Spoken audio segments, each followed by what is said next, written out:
Common wisdom about this year's elections is that Democrats can only win if they do not run on their records as Democrats. They can only win if they do everything they can to convince voters that they're not even really Democrats. They can only win by highlighting the issues that Republicans believe should be highlighted. Another great example of Beltway common wisdom being exactly what Republicans want it to be. But not all Democrats are going along with it this year. Some are defying the dumb common wisdom and running aggressive campaigns that not only tout their own accomplishments as Democrats, but also attack their Republican opponents for what the Democrats see as politically indefensible conservative extremism. A few weeks ago, we showed you an ad that is still one of the best examples out there of a Democrat committing politics, going on the offense against her opponent. It is an ad from Illinois Congresswoman Debbie Halverson, in which she targets Republican Adam Kinzinger for his stance on Social Security. Check it out. And Adam Kinzinger supports plans to raise the retirement age. How old do you have to be to retire? It's not right. Don't even think about it. Adam. You just don't get it. Don't you dare. Keep your hands off of my Social Security, Adam. You're out of your tree. You're a young guy, and you got a lot to learn, Adam. You're out of your tree. Debbie Halverson, the congresswoman behind that ad, is a first-term Democrat who unseated a Republican to win her seat in the 11th District of Illinois. When we first came across that ad last month, we pointed out that essentially all Democratic candidates could run some version of that anywhere in the country. Not only does the ad nail the Republican Party on a party position that they really don't want to be associated with, it also defends a cornerstone Democratic Party value. Weeks later, we are seeing more Democrats join Congresswoman Halverson in defying the common wisdom. Take Democrat Russ Feingold, who's in the fight of his career against Ron Johnson to try to hold on to his Senate seat in Wisconsin. Here's Russ Feingold landing a punch for Social Security. Mr. Johnson says where Social Security is concerned, everything's on the table, even privatization for some. Here's my position. Subtle. Privatizing Social Security off the table for Senator Feingold, no matter how many globes or tea kettles or hot air popcorn poppers he has to sacrifice in order to illustrate the point. Another economic issue Democrats have been on offense about is outsourcing, specifically how Republicans who claim that they're for job creation have been themselves personally responsible for shipping American jobs overseas. Once again, we bring you Senator Russ Feingold. Unfair trade practices by China destroyed our mill. While Russ Feingold is leading the fight against these abuses and bad trade deals, Ron Johnson endorses deals like the one we have with China. He calls it creative destruction. As the CEO of HP, Carly Fiorina laid off 30,000 workers. When you're talking about massive layoffs, which we did, perhaps the work needs to be done somewhere else. Fiorina shipped jobs to China. And while Californians lost their jobs, Fiorina tripled her salary, bought $1 million yacht, and 5 corporate jets. I'm proud of what I did at HP. Barbara Boxer, Russ Feingold, Debbie Halverson, Democrats running against common wisdom on the economy. Democrats running on the economy on their own agenda and against the Republican economic agenda. In a way that the common wisdom this year says Democrats are not supposed to do. You guys are supposed to be pretending you're Republicans. But in a year when Republicans winning big gains would, first and foremost, result in the country getting the farthest right extreme slate of conservative candidates we have ever elected, certainly in my lifetime and probably in several. Frankly, the biggest step that Democrats have to take across the country is to define who and where Republicans are at this year.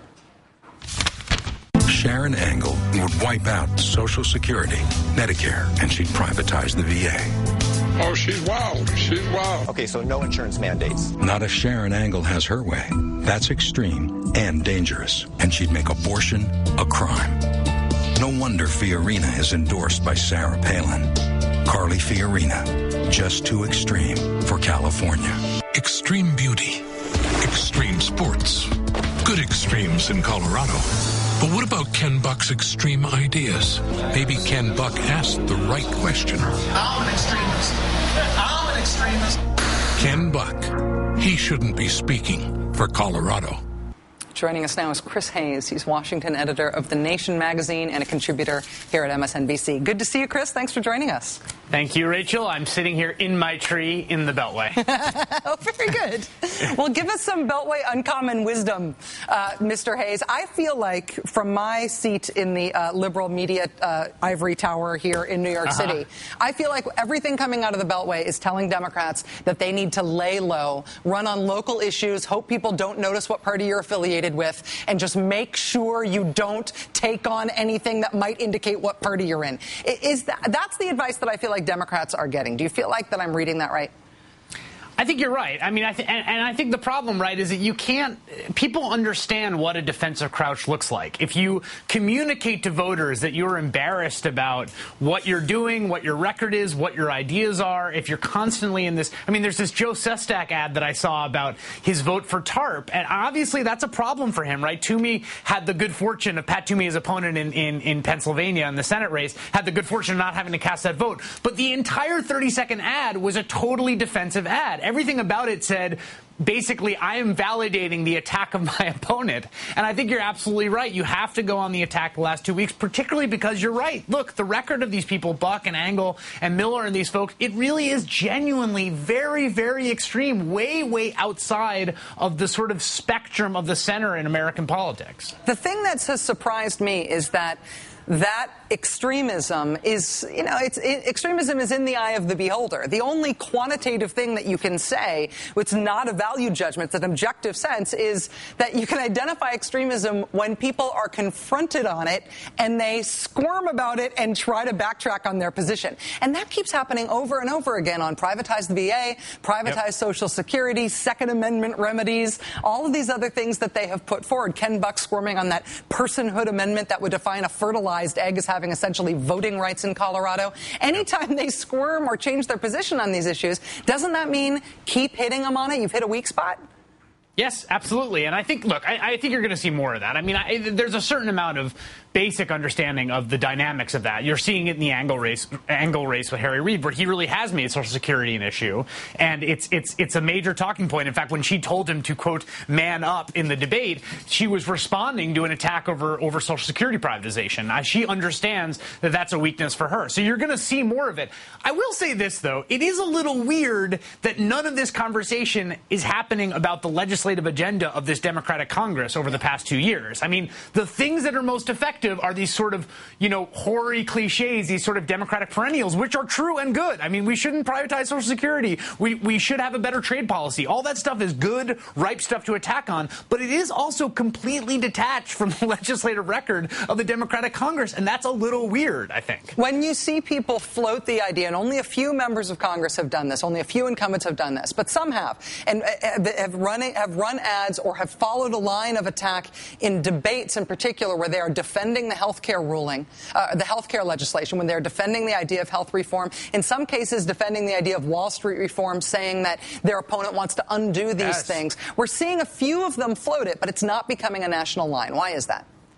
That I really honestly don't know. I mean, let's take the case of Wall Street reform, because that's of the entire Democratic legislative agenda, that polls the best. It's by far the most popular in the polls. It was when it's passed. It is now. It's good on the merits. It comes on the heels of the largest financial catastrophe in the last 80 years that the banks caused. Everybody hates the banks. You can beat up on the banks and on your opponent. I honestly don't understand why every Democrat isn't rallying around this piece of legislation and forcing their opponent to defend the status quo, to defend the banks. The only thing I can think of is that they're worried that if they open up that front, then they have to defend the TARP vote. And that TARP vote is hanging like an albatross across the necks of almost every incumbent Democrat. Remember that a lot of them were in Congress and they voted for it. You have more incumbents defending on the Democratic side. The only possible rationale I could come up with for why this isn't a bigger campaign theme is that any invocation of the banks and Wall Street leads people to remember the bailouts, and a lot of Democrats have that vote on their record that they have to deal with. But even if they're afraid on TARP, you can't, I mean, on partisan grounds,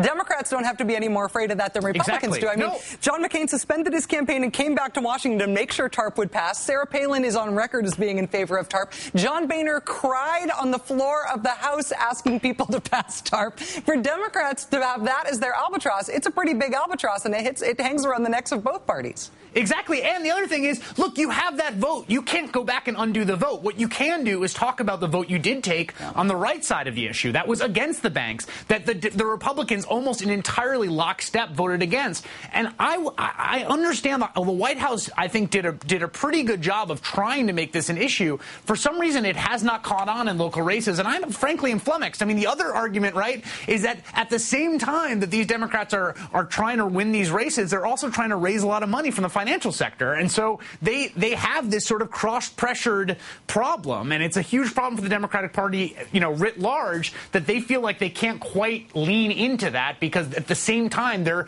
dialing for dollars on, at Goldman Sachs. Well, they've got 2 weeks to figure out what side their bread is buttered on. Yeah, Chris exactly. Hayes, Washington editor of The Nation. Chris, it's always great to have you. Thanks. Thanks, Rachel.